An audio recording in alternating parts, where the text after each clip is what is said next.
মৃত ব্যক্তির রুহু বা আত্মা হাজির করে, মৃত ব্যক্তির রুহু ও আত্মা হাজির করে হাজির করার আমল। মৃত ব্যক্তির রুহু বা আত্মাকে হাজির করার আমল।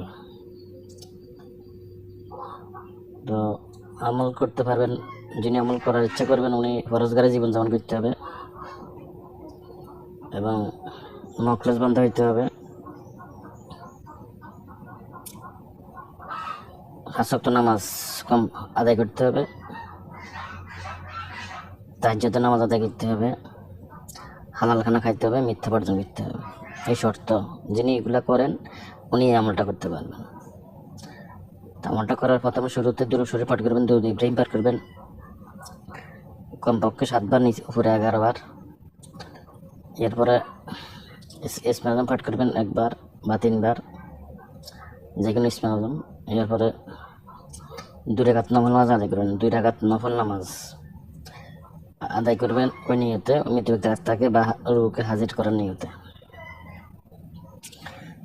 তো নফল নামাজের প্রথমে রাকাতে সূরা ফাতিহার সাথে, ফাতিহার পরে সূরা নাসর 25 বার, এবং দ্বিতীয় রাকাতেও সূরা ফাতিহার পর সূরা নাসর 25 বার পাঠ করবেন। পাঠ করে 2 রাকাত নামাজ শেষ করবেন। এরপরে আয়াতুল কুরসি পাঠ করবেন, নামাজ শেষে পাঠ করবেন 3 বার, সূরা কদর পাঠ করবেন 7 বার, দুরূদ উম্মি পাঠ করবেন 3 বার, এবং সুবহুন কুদ্দুসুন রাব্বুনা ওয়া রাব্বুল মালাইকাতি ওয়ার রূহ, সুবহুন কুদ্দুসুন রাব্বুনা ওয়া রাব্বুল মালাইকাতি ওয়ার রূহ, এটা পাঠ করবেন 140 বার। এরপর পাঠ করবেন 11 বার পাঠ করবেন ইয়া রুহু আকসিপনি, ইয়া রুহু আকসিপনি, ইয়া রুহু আকসিপনি, ইয়া রুহু আকসিপনি, 11 পাঠ করবেন 11 বার। এবং সমস্ত আমলের, যত আমল করছেন এই সমস্ত আমলের সওয়াব ওই ব্যক্তির আত্মার উপরে পৌঁছায় দিবেন। ওই মৃত ব্যক্তির পৌঁছা দেওয়ার পরে নিকরাল্লাহ ওনাকে, ওনার রুহকে বা আত্মাকে হাজির করে ওনার সাথে কথা বলার তৌফিক দাও বা হাজির করে দাও। এবং এই ব্যক্তির রুহকে হাজির করার জন্য আমলটা করছে, আমলটা সওয়াব তার আত্মা পৌঁছায় দাও। এরপরে ইনশাল্লাহ হাজির হবে। হাজির না হলে পুনরায় আমার ফরফরা দিয়ে আমার আমলটা করতে হবে। এভাবে 3 দিন করবেন, ইনশাল্লাহ এর ভিতরে পাবেন।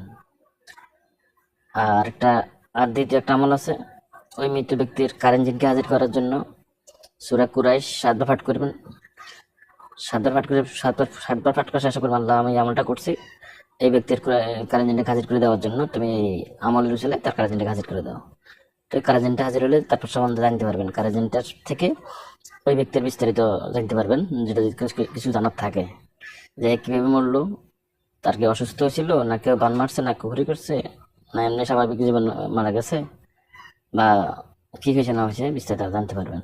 মানে কি যে জাদুতে আক্রান্ত হয়ে মারা গেছে, নাকি স্বাভাবিক মানে ডাক্তারি রোগের কারণে মারা গেছে, মানে মানে কিভাবে মারা গেল, হয় শেষ হয়ে গেছে, হয়তো শেষন ছাড়া মারা যাবে না, কিন্তু সে মারাটা গেল কি কিভাবে, আল্লাহর পক্ষ থেকে মারা গেছে না মানুষের ক্ষতিগ্রস্ত হয়ে মারা গেছে, এটা জানতে পারবেন।